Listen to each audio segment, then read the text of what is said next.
पश्चिम बंगाल चुनाव में चुनाव प्रचार जोरों पर है। आजसू सुप्रीमो सुदेश महतो चुनाव में आजसू प्रत्याशी के समर्थन में मानभूम इलाके के बाघमुंडी विधानसभा क्षेत्र पहुंचे और पार्टी के प्रत्याशी आशुतोष महतो के पक्ष में पहली बार चुनावी सभा को संबोधित किया।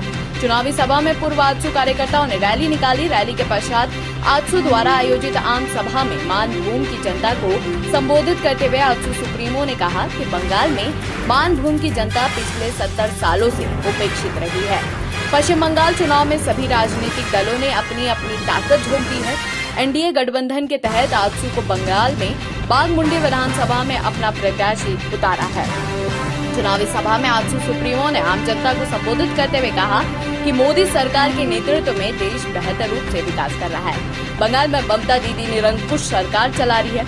उनके शासनकाल में बंगाल का विकास ठप हो गया है और ऐसे में बंगाल में इस बार एनडीए गठबंधन की सरकार बनेगी। आजसू सुप्रीमो ने सिल्ली विधानसभा का हवाला देते हुए कहा कि सिल्ली विधानसभा आज से 20 साल पहले जैसा था, आज बिल्कुल बदल गया है। मानभूम के पुलिया में जितनी सुविधाएं नहीं है, उससे ज्यादा सुविधाएं सिर्फ सिल्ली मुख्यालय में है। बाघमुंडी विधानसभा को भी उसी तरह आप लोगों को सजाना है, संवारना है। लोकतंत्र में पार्टी परिवार से नहीं चलती, आम आवाम से चलती है। 365 दिन कोई भी नेता यहाँ आकर काम नहीं कर सकते, इसलिए आपके बीच से ही आपका अपना नेता होगा और बाघमुंडी को भी सिल्ली की तरह विकास के पथ पर आगे लाने का जिम्मा आप लोगों का है। भाजपा के नेतृत्व में इस बार बंगाल में गठबंधन की सरकार निरंकुश नहीं, आपका सेवक बनकर काम करेगी।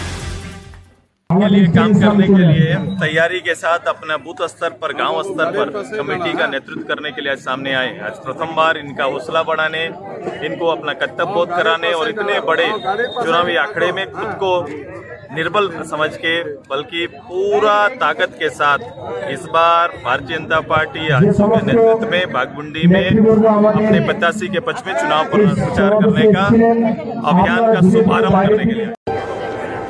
Every welcome you've never known. Welcome to a journey you've never imagined. Welcome to Arabia, Saudi. 2 गड्ढों वाले शौचालय के बारे में सुना है? हाँ? नहीं सुना। आइए समझाते हैं। देखिए, 2 गड्ढा बनाइए। पहले वाला जब मल से भर जाएगा ना, तो ये चालू हो जाएगा और साल भर के अंदर इसके अंदर जो मल है ये खाद बन जाएगा, इसे खाली कर दीजिए। इसी तरह शौचालय जो है वो आजीवन चलता रहे, न बीमारी फैलेगी न बदबू। और पैसे? अरे वो सेप्टिक टैंक से कई गुना सस्ता। हाँ, क्या समझे? शौचालय 2 गड्ढों वाला ही बनवा।